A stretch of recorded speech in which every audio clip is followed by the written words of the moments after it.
I'm Theron Ramacharaka.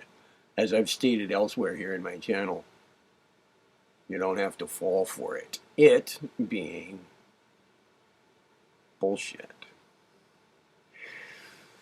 See, it's easy to deceive people when you mix in a little truth with your deception. Or when you charge gullible seekers, truth seekers, for example, a lot of money. The good news is, you see, you don't have to fall for this kind of stuff. I'm going to give you an example of some New Age bullshit, some deception, with some truth mixed into it. And I'm going to also, in parallel with that, give you an example of charging gullible seekers a lot of money and deceiving them just as much. All right. I saw a video here on YouTube some months ago. It was a video of a New Age conference or weekend seminar or something like that. There were lecturers. I suppose that people had paid, a good deal of money to attend this seminar. I can't imagine that it would have been put together for free. Anyway, I wasn't there, so I don't know for sure about the money part. But before a lecturer was introduced on this video, a kind of like spiritual guide in the flesh kind of guy got up on the stage, sat in a lotus position, and told the people in the audience, the conference congregation, if you will, that they were now going to participate. He was going to guide them through a consciousness ascension. See, there's a New Age buzzword. Okay, you might be familiar with that. The idea of ascension.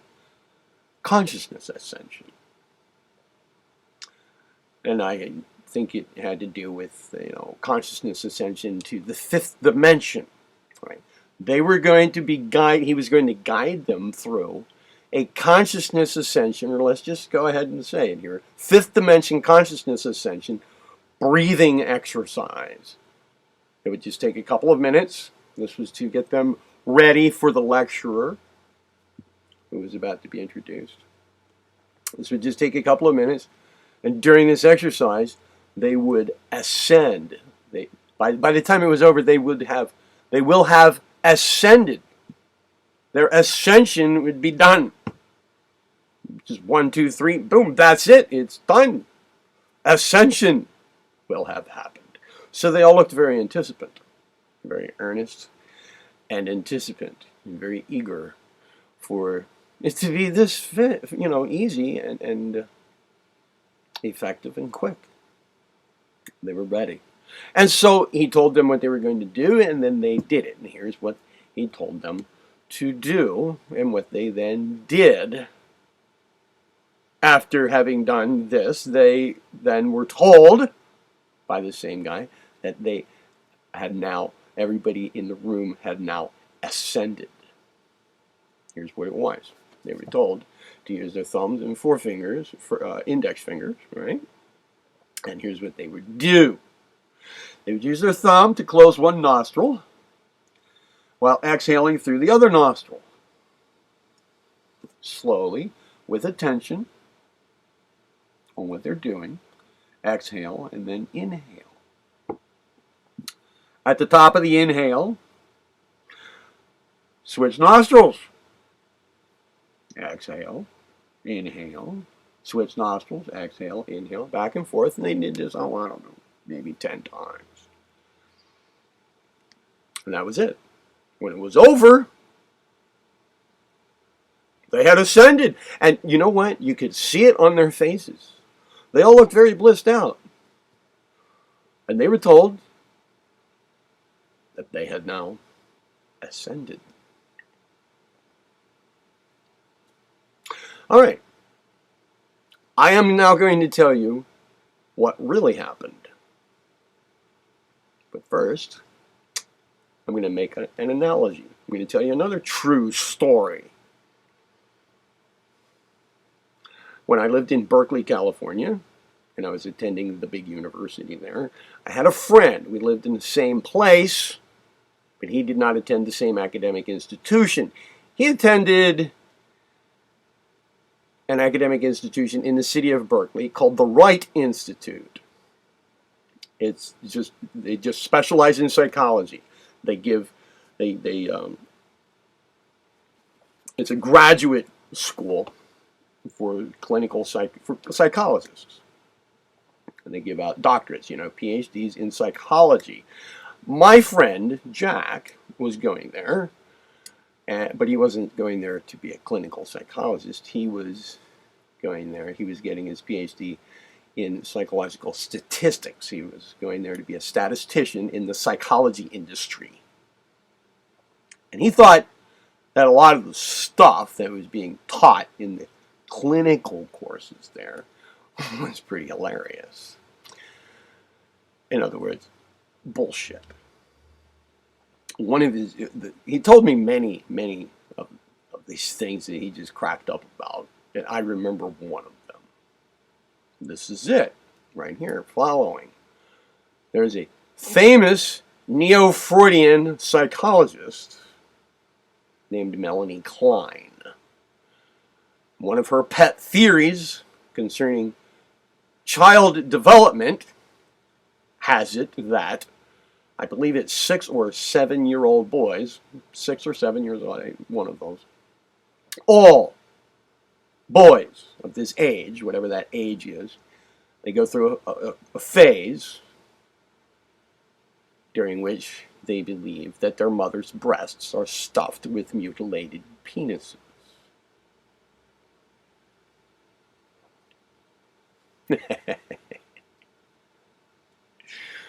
My friend Jack told me that there was a group of, while he was there was a group of PhD candidates who were just about, they were within their last few weeks before finishing their doctoral programs. They were about to be given their PhDs in clinical psychology and sex therapy.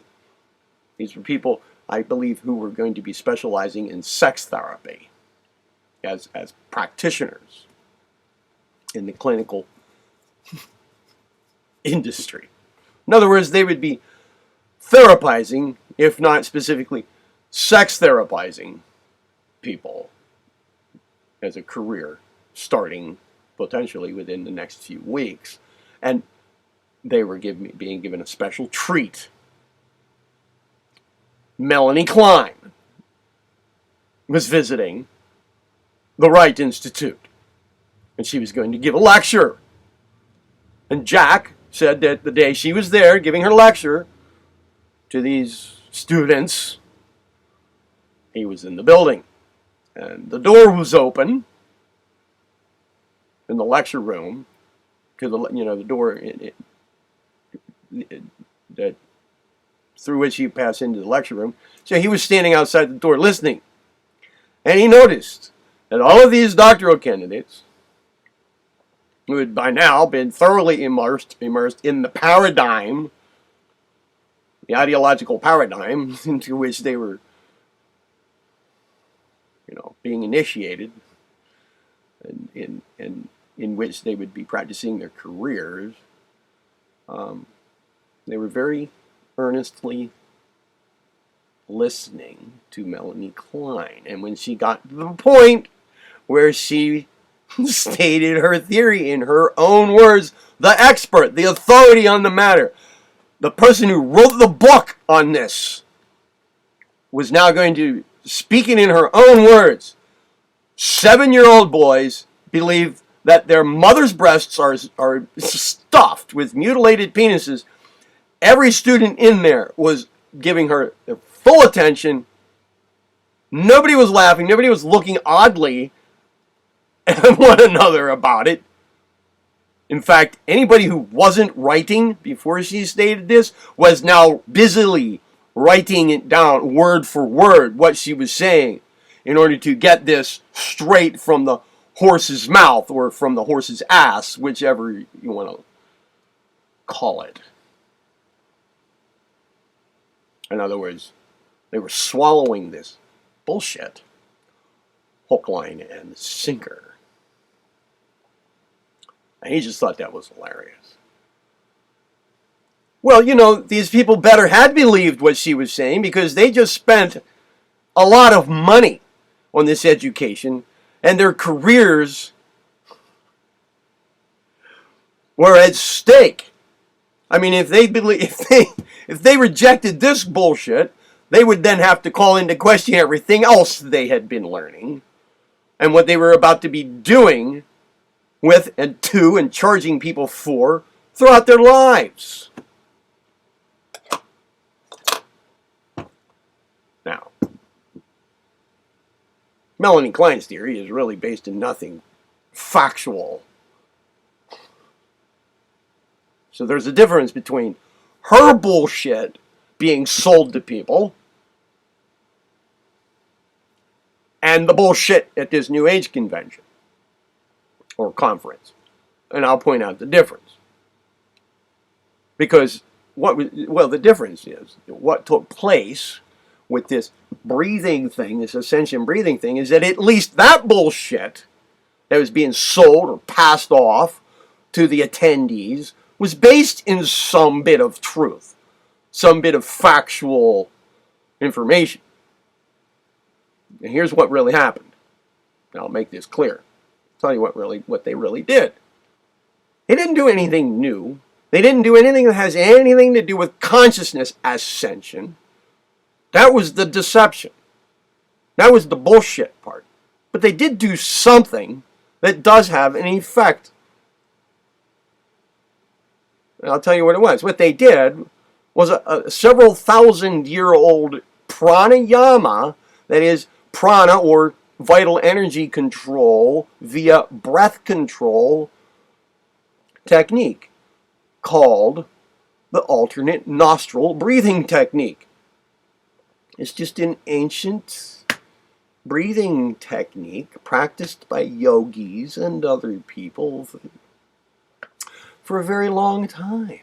It's been around for a long time. The alternate nostril breathing technique. And it has two primary effects. Number one, it has the effect that any other rhythmic breathing technique has. If you place your attention on your breathing, on any rhythmic breathing technique, it automatically, just as a natural result, tends to calm your mind, right, and thereby aid in your mental focus. So you become a little more focused and a bit more calm mentally. That's just the result of placing your attention on any rhythmic breathing exercise. It's just a natural result. And the alternate nostril breathing technique is such a technique.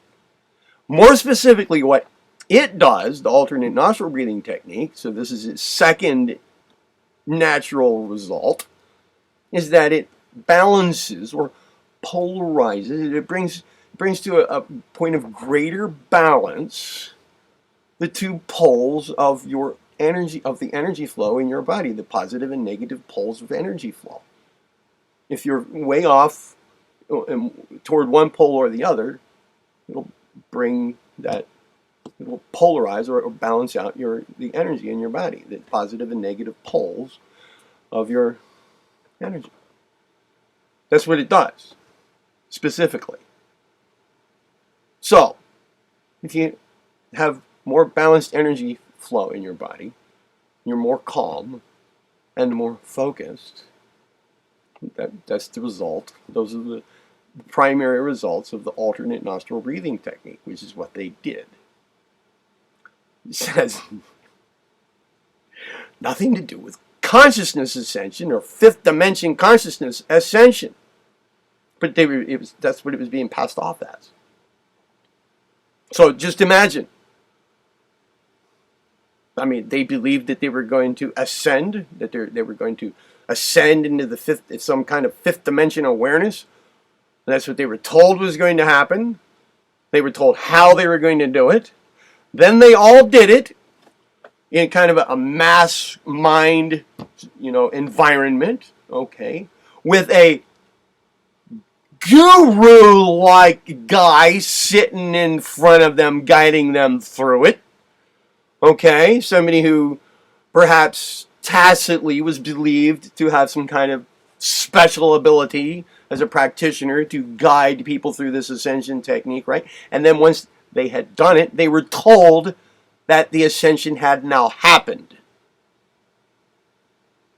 So, no doubt, just like that group of students at the Wright Institute bought hook, line, and sinker what Melanie Klein was standing in front of them saying, right?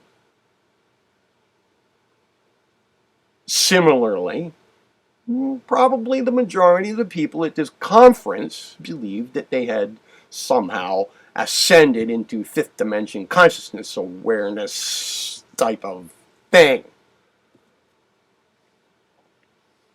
But at least what they were involved in, what they were doing, had some connection with something factual.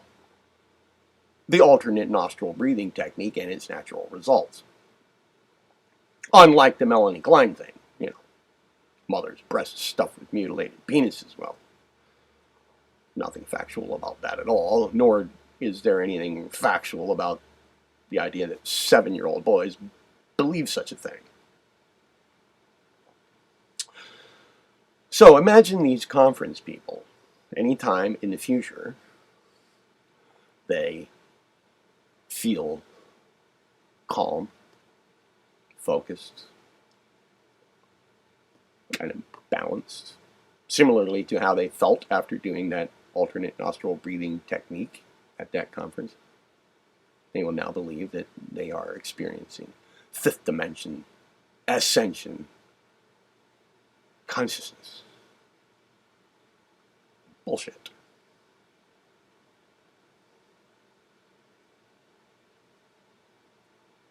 It just cracks me up. Kind of galls my bladder that stuff like that is passed off as some kind of ascension. It's just unbelievable.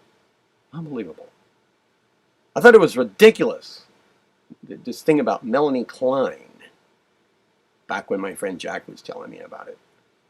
And when I saw that New Age conference video some months ago, here, I guess on YouTube, and realized the deception that the alternate nostril breathing technique was being passed off as, I felt the same feeling. Just this ridiculousness. It's a shame. It's a shame. It was New Age bullshit. It was New Age bullshit. Almost, but not quite, as ridiculous as Melanie Klein's Neo-Freudian bullshit. Hope you can understand the parallel. It's not an exact parallel, but I hope you can understand the parallel that does exist between those two things, between those two forms of bullshit. And please understand, the good news is, you don't have to fall for any of it. Be well.